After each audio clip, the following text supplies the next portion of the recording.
दोस्तों, स्वागत है आपका मार्वल की latest I movie fantastic four the first apex में। कहानी की शुरुआत होती है रेड रिचर्ड और उसकी बीवी सू स्टॉर्म से, जहां सू को अभी अभी पता लगा कि वो प्रेग्नेंट है।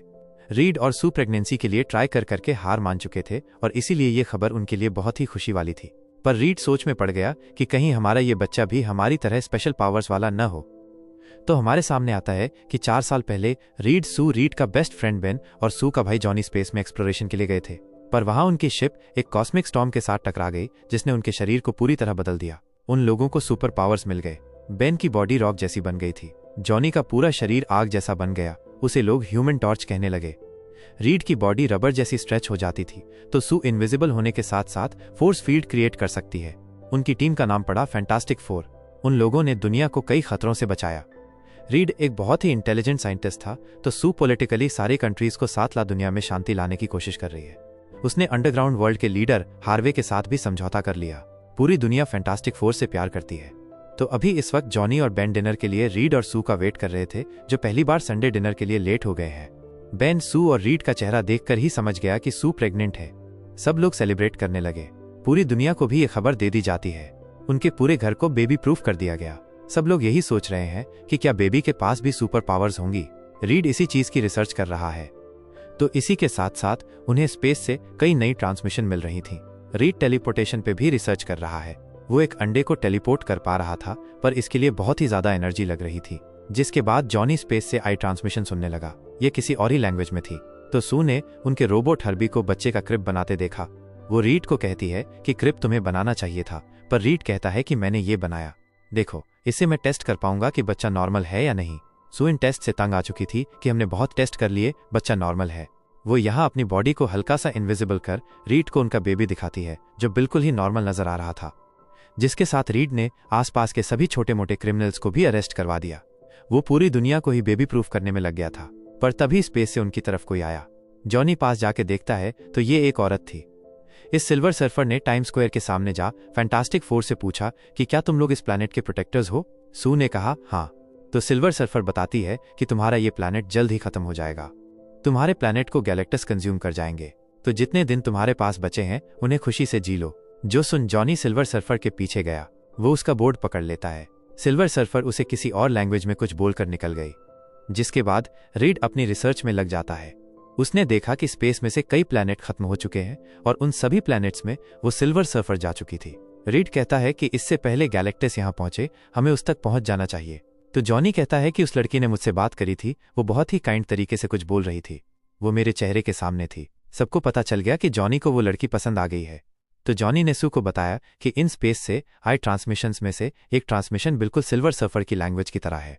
जिसके बाद रीड जॉनी को उनके नए सूट्स दिखाता है। इन सूट्स के साथ जॉनी स्पेस में भी थोड़ी देर के लिए ह्यूमन टॉर्च बन पाएगा। फैंटास्टिक फोर की टीम फिर से एक बार स्पेस की ओर निकल गई। वो लोग हाईटेक टेक्नोलॉजी की मदद से बहुत ही फास्ट स्पेस में ट्रैवल कर पा रहे थे। सिल्वर सर्फर के हीट सिग्नल्स ट्रैक करते हुए वो लोग एक प्लैनेट के पास पहुंचे और उनकी आंखों के सामने ही ये प्लैनेट तबाह होने लगा। वो इस प्लैनेट के और करीब जाते हैं। सू ने अपनी पावर से शिप को इनविजिबल कर दिया। उन लोगों की आंखों के सामने ही प्लैनेट खत्म हो जाता है। उन लोगों को भी गैलेक्टस ने देख लिया। उनकी शिप गैलेक्टस की शिप की ओर जाने लगी। सिल्वर सर्फर शिप के अंदर आके कहती है कि गैलेक्टस तुम सबको मिलना चाहते हैं, तुम्हें यहाँ नहीं आना चाहिए था। तो फैंटास्टिक फोर सिल्वर सर्फर के पीछे पीछे गैलेक्टस की ओर गए। जॉनी सिल्वर सर्फर से पूछता है कि तुमने मुझे उस दिन क्या कहा था। सिल्वर सर्फर बताती है कि वो एक ब्लेसिंग थी कि अपनों के साथ मरो। जिसके बाद वो सभी गैलेक्टस के सामने पहुंचते हैं। गैलेक्टस एक बहुत ही ह्यूज कॉस्मिक एंटिटी थी, जिसे अपनी भूख मिटाने के लिए प्लैनेट्स को खाना होता है। फैंटास्टिक फोर उसे देखते ही रह गए। गैलेक्टस उनसे पूछता है कि क्या तुम इतनी दूर मुझसे यहाँ भीख मांगने आए हो। रीड कहता है हम बात करने आए हैं। जिस पर गैलेक्टस ने कहा कि मैं तुम्हारी दुनिया को बख्श दूंगा, पर मुझे उसके बदले तुम्हारा बच्चा चाहिए। वो एक बहुत ही ज्यादा पावरफुल बीइंग है जो मेरी जगह लेके मुझे आजाद कर देगा। रीड बोलने लगा नहीं, वो नॉर्मल है। जिस पर गैलेक्टस ने अपनी पावर्स का यूज किया और सू को दर्द होने लगा। उसका बच्चा जन्म लेने वाला था। तो जॉनी गैलेक्टस पर हमला कर देता है। वो सभी भागने की कोशिश करने लगे। जॉनी ज्यादा देर तक स्पेस में ह्यूमन टॉर्च नहीं बना रह सकता था। सू अपनी पावर्स का यूज कर सिल्वर सर्फर को दूर फेंकती है।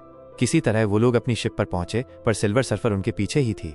वो एक बार तो सू के बच्चे तक पहुंच गई, पर वो लोग भागते हैं। सू ने जॉनी को कहा कि उसे मार डालो, वो तुम्हारे नेफ्यू के पीछे है।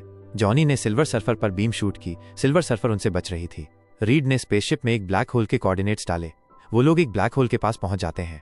रीड बोला, हमें ब्लैक होल के करीब जाना होगा ताकि वो भी हमारे पीछे आए। अब ये चीज बहुत ही ज्यादा रिस्की थी। रीड ने कहा, सू हमारी शिप को इनविजिबल कर दो। सू उनकी शिप को इनविजिबल करती है।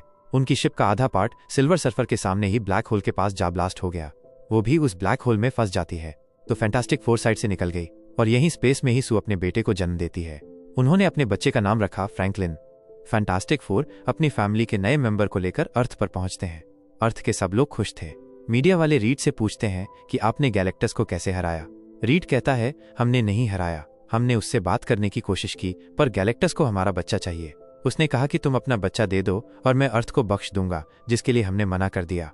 तो इधर गैलेक्टस कहता है कि मुझे वो बच्चा चाहिए, उस बच्चे में इन्फिनाइट पावर्स हैं। जिसके साथ इधर रीड और उसकी टीम सोच रही थी कि उन्हें क्या करना चाहिए। रीड के पास कोई सोल्यूशन नहीं था। गैलेक्टस उनकी इमेजिनेशन से भी ज्यादा ताकतवर है। रीड डर रहा था कि पहली बार मेरे पास किसी चीज का सोल्यूशन नहीं है।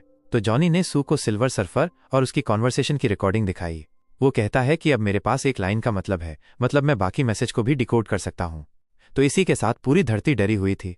लोग फैंटास्टिक फोर के खिलाफ हो गए हैं कि क्या वो अपना बच्चा नहीं दे सकते। उनकी बिल्डिंग के बाहर लोगों की भीड़ लग गई थी। रीड कहता है कि लोग हमसे नफरत कर रहे हैं और वो सही भी हैं, क्योंकि हमारे पास कोई प्लान नहीं है। उनको इस टाइम बस इस चीज का एक ही सोल्यूशन दिख रहा है। जो सुनसू गुस्सा हो गई कि तुम क्या बोल रहे हो।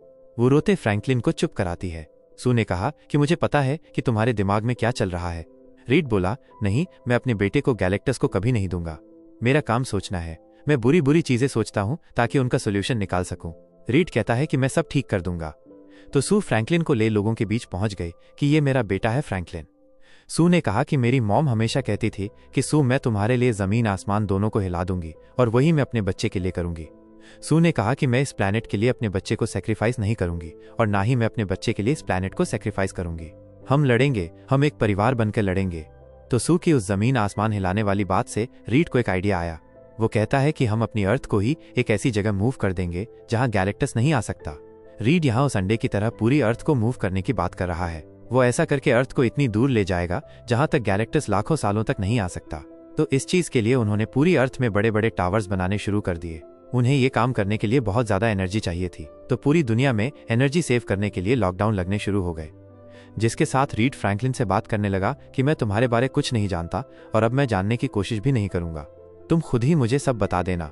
इधर जॉनी सिल्वर सर्फर की लैंग्वेज डिकोड करने में लगा था। तो पूरी अर्थ को मूव करने का दिन आ गया। वो लोग सभी टावर्स को ऑन कर देते हैं। काउंटडाउन शुरू हुआ, पर तभी वहां एंट्री हो जाती है सिल्वर सर्फर की। उसने एक एक कर सभी टावर्स डिस्ट्रॉय करने शुरू कर दिए। यानी फैंटास्टिक फोर का मिशन खराब हो गया। तो जॉनी सिल्वर सर्फर का सामना करता है। उसने सारी जगह उसकी लैंग्वेज के मैसेज चला दिए। इस मैसेज में सिल्वर सर्फर का नाम लिया जा रहा था, शालाबाल। जॉनी शालाबाल से उसकी लैंग्वेज में बात करता है। उसे शालाबाल के बारे में पता लग गया था कि वो एक साइंटिस्ट के प्लैनेट से आती है और जब गैलेक्टस उसके प्लैनेट को कंज्यूम करने आया, शालाबाल ने अपने प्लैनेट को बचाने के लिए गैलेक्टस की गुलामी करनी शुरू कर दी। और इन ट्रांसमिशंस में उसके प्लैनेट के लोग उसे थैंक यू कह रहे हैं, पर बाकी के प्लैनेट से बस दर्द भरी चीखें सुनाई दे रही थी। शालाबाल ये सब नहीं सुन पाती। वो ऊपर उड़ गई तो जॉनी उसके पीछे आया। वो कहता है कि ये मेरा प्लैनेट है और मैं भी इसे तुम्हारी तरह बचाऊंगा। जॉनी कहता है, फ्रैंकलिन की जगह मुझे ले जाओ। शालाबाल कहती है, ऐसा नहीं हो सकता। वो कहती है कि बच्चा लेकर यहाँ से भाग जाओ। तो नीचे अब वो अर्थ को मूव नहीं कर सकते थे, जिस पे रीड को एक और आइडिया आया। वो कहता है कि हमें गैलेक्टस को यहाँ लाना होगा। हम उसे यहाँ टाइम स्क्वायर में लाकर एक ऐसी जगह टेलीपोर्ट कर देंगे जहां से वो कभी वापस ना आ पाए। अब इस काम के लिए उन्हें 37 सेकंड तक गैलेक्टस को टावर्स के बीच रखना होगा। बेन ने पूछा कि हम उसे यहाँ तक लाएंगे कैसे। तो सू समझ गई कि रीड फ्रैंकलिन को एज अ बेट यूज करने का सोच रहा है। जो सुन सभी कहने लगे कि ये बकवास प्लान है। रीड कहता है कि यही एक प्लान है। जिसके बाद वो लोग इस चीज की तैयारियां करने लगे। उन्हें ये सारा एरिया खाली कराना होगा। सू इस काम के लिए अंडरग्राउंड वर्ल्ड के लीडर हार्वे को मनाती है। इसे मोल मैन भी कहा जाता था। सू ने उसे मनाया कि पूरी अर्थ खतरे में है थोड़े टाइम के लिए। तुम्हें सरफेस के लोगों को अंडरग्राउंड जगह देनी होगी। सब लोग धीरे धीरे नीचे जाने लगे तो गैलेक्टस धरती के करीब आ गया। रीड और सू फ्रैंकलिन को टाइम स्क्वायर के बीच रख देते हैं। गैलेक्टस अपनी शिप से उतर न्यूयॉर्क पहुंचा। वो यहाँ मिट्टी की खुशबू तक लेता है। उसने स्कैन करके फ्रैंकलिन को ढूंढ लिया। गैलेक्टस न्यूयॉर्क की सड़कों से होते हुए टाइम स्क्वायर पहुंचा, पर तभी जॉनी उसकी आंखों पर हमला कर देता है। वो फ्रैंकलिन को वापस उनके घर रखाया। रीड टेलीपोर्टेशन ऑन करने को तैयार था, पर गैलेक्टस टावर्स के बीच कदम नहीं रखता।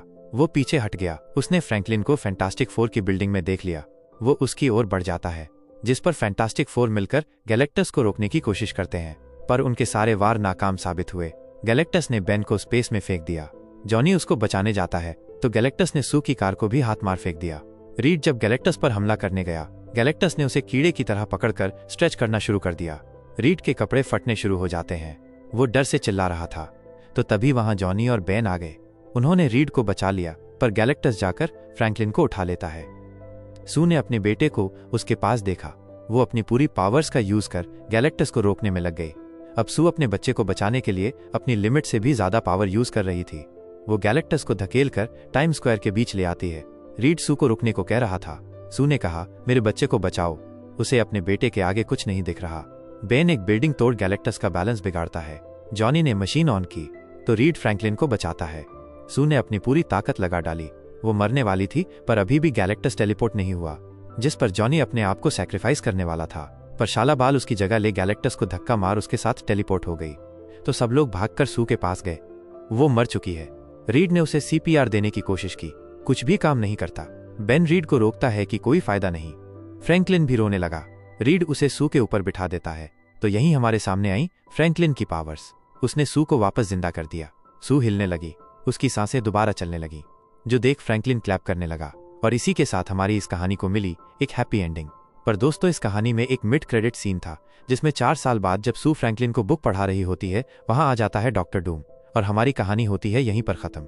आपको इसकी एक्सप्लेनेशन कैसी लगी, हमें कमेंट करके जरूर बताएं। साथ ही साथ वीडियो को लाइक और चैनल को सब्सक्राइब करना मत भूलिएगा।